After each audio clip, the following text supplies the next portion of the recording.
E nou sot gen la. Diab lem sot wè wè. E men Diab sa va vini pou bon men san. E va se la.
Oui, mata ete la.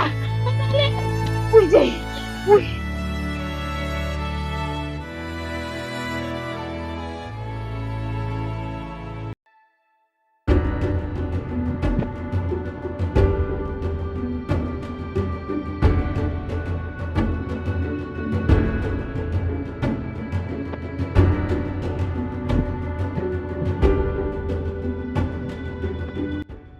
Oh.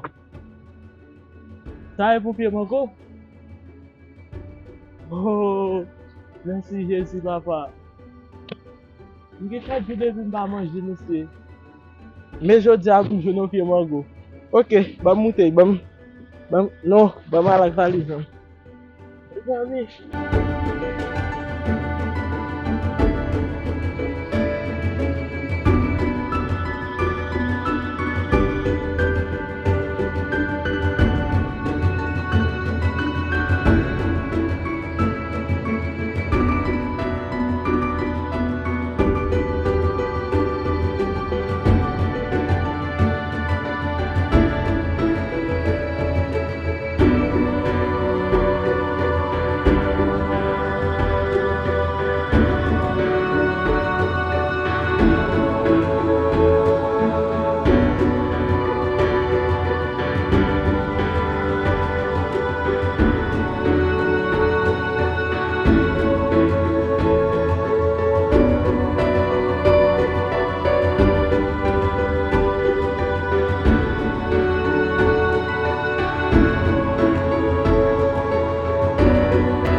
Água viva lá.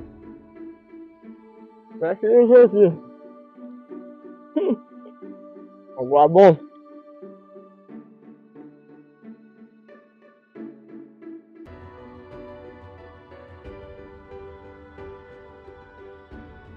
Uhum.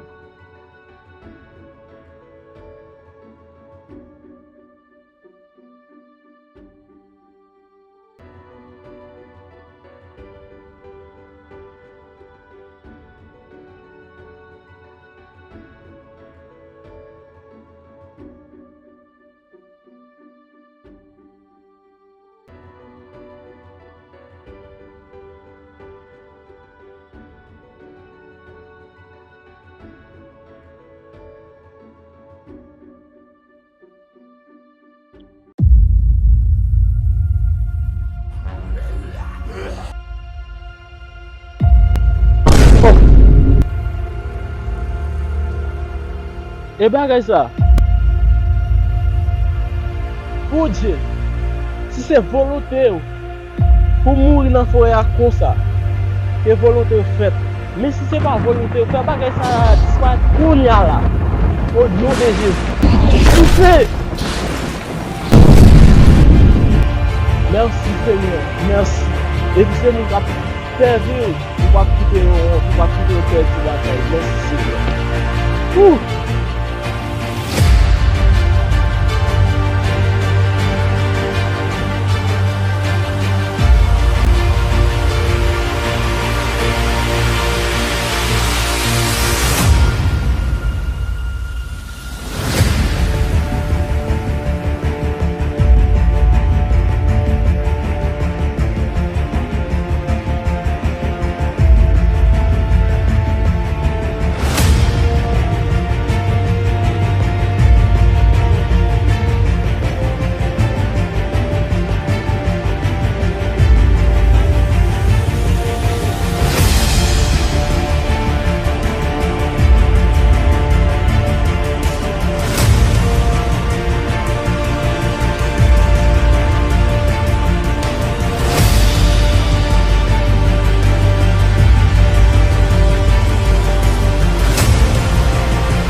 Mes amis, mais c'était là mourir et puis il y a eu un frère dans mon.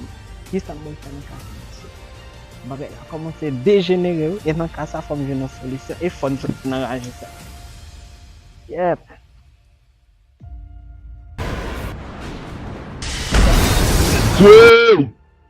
Jay! Qui est ce? Moi c'est petit l'homme là. Nous te disons à travers parole moi, nous ne pouvons jamais abandonner nous. Et nous sommes vraiment en difficulté. Nous pouvons aller dans la forêt en bas un gros pied palmis. Nous allons un livre qui s'examine tout chrétien. À chaque fois nous en difficulté, nous pouvons lire ça dans Somme 46, diable va bien pouvoir sur nous. Merci Seigneur. Malgré ta mon pensée à moi, dans le fort à côté que je pensé, tout Dieu va être carré. Mais au bon une solution. Merci Seigneur.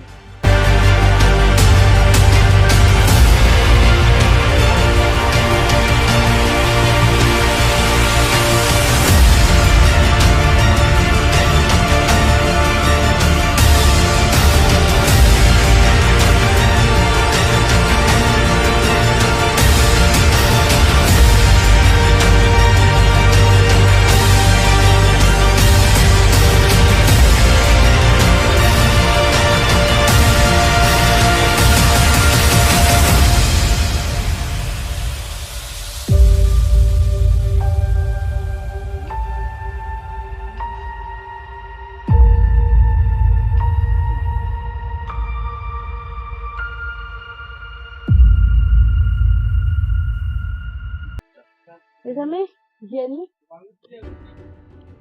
Oui, ok. Bagala beaucoup.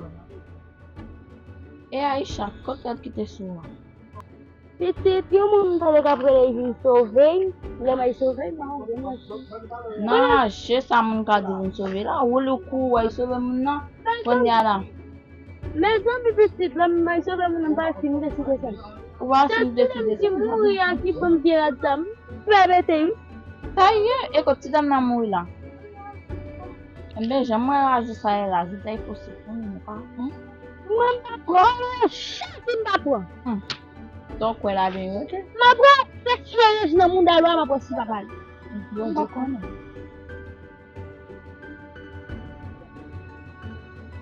Aisha ma finya de mai pipi ta. Pipi lá, não, para pipi lá, sigue muito passo de pipi lá. Pegar o jogo, mas ela não tá já baba. Ok.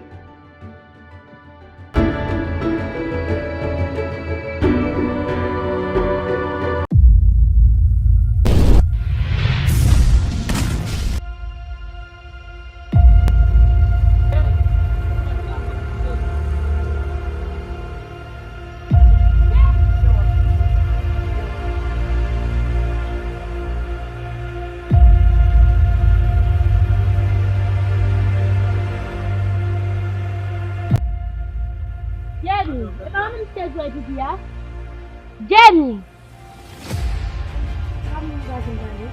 Jenny, oui, Aïcha n'a pas la voilà. là.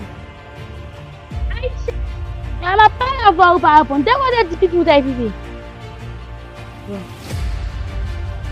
Jenny, oui.